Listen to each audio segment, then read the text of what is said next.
Hello students, आज के इस वीडियो में हम बात करेंगे इंट्रोडक्शन ऑफ एक्सपोनेंट। आपको एक्सपोनेंट का इंट्रोडक्शन दे रहा है कि किस तरीके से एक्सपोनेंट लिए जाते हैं।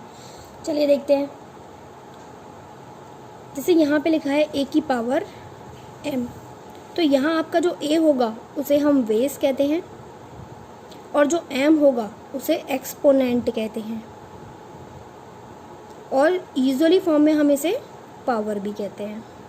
यूजुअली फॉर्म में हम इसे पावर कहते हैं। जिसके ऊपर पावर लगी होती है उसे बेस कहा जाता है, और जो पावर होती है उसे एक्सपोनेंट कहा जाता है। अब एक्सपोनेंट्स के कुछ फार्मूलाज होते हैं, वो फार्मूलाज आप देखिए। क्वेश्चन फार्मूला नंबर 1, a की पावर m मल्टीप्लाई a की power n is equals to, यहाँ बेस आपका दोनों में बेस इक्वल है। जब बेस इक्वल हो और बीच में साइन मल्टीप्लाई का हो, जब आपका बेस इक्वल हो और बीच में साइन मल्टीप्लाई का हो, इस कंडीशन में हम बेस को एक बार लिखेंगे और दोनों पावर को ऐड कर देंगे। इसमें बेस को एक बार लिखेंगे और दोनों पावर को ऐड कर देंगे। जब भी हमें इस तरीके का कुछ देखने मिलेगा, बेस इक्वल हो और पावर डिफरेंट हो और मल्टीप्लाई में हो, तो हम पावर को ऐड कर देंगे।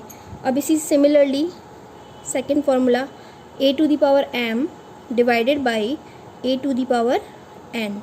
पावर अलग अलग है, बेस इक्वल है, पावर अलग अलग दी गई है और डिवाइड का साइन दिया है, तो a की पावर क्या हो जाएगा आपका m माइनस n हो जाएगा। जब भी बेस इक्वल हो, पावर अलग अलग हो और डिवाइड का साइन बीच में हो, तो हम पावर को मल्टीप्लाई कर देते हैं। इसी तरीके से एक थर्ड देखिए, जब यहाँ पे बेस इक्वल हो और पावर सेम हो, जब बेस इक्वल हो और पावर सेम हो, इस कंडीशन में आप क्या करेंगे, दोनों को एक साथ इनकी पावर को एक ही बार में लिख देंगे। जब ब्रैकेट के ऊपर आपका ब्रैकेट लगा हुआ है और पावर लगी हुई है, उस कंडीशन में आप क्या करेंगे, a की पावर m n। एक बार और देख लीजिए आप सारे फॉर्मूलेज। जब बेस इक्वल होते हैं, मल्टीप्लाई का साइन होता है और पावर डिफरेंट होती है, तो हम एक बार बेस को लिख के पावर को ऐड कर देते हैं। जब बेस इक्वल होते हैं, डिवाइड का साइन होता है, पावर डिफरेंट होती है, तो हम बेस एक बार लिख के पावर को सब्ट्रैक्ट कर देते हैं। जब बेस डिफरेंट होता है, पावर सेम होती है, तो हम बेस को लिखने के बाद पावर को एक बार ही लिख देते हैं।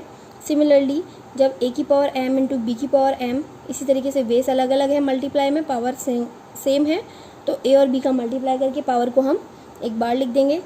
कितनी भी बड़ी नंबर हो, कोई भी नंबर हो, अगर उसकी पावर 0 होती है तो उसकी वैल्यू ऑलवेज 1 होती है। जब भी आपको पावर नेगेटिव में दी गई हो, तो नेगेटिव से पॉजिटिव में कन्वर्ट करने के लिए आप उसे 1 अपॉन की फॉर्म में लिख देते हैं।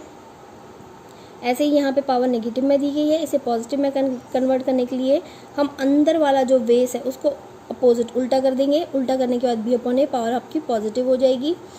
इसी तरीके से बेस के ऊपर एक पावर लगी है, उस ब्रैकेट के ऊपर एक और पावर लगी हुई है, तो उस कंडीशन में आप इन दोनों पावर का मल्टीप्लाई करके बेस के ऊपर लिख देंगे।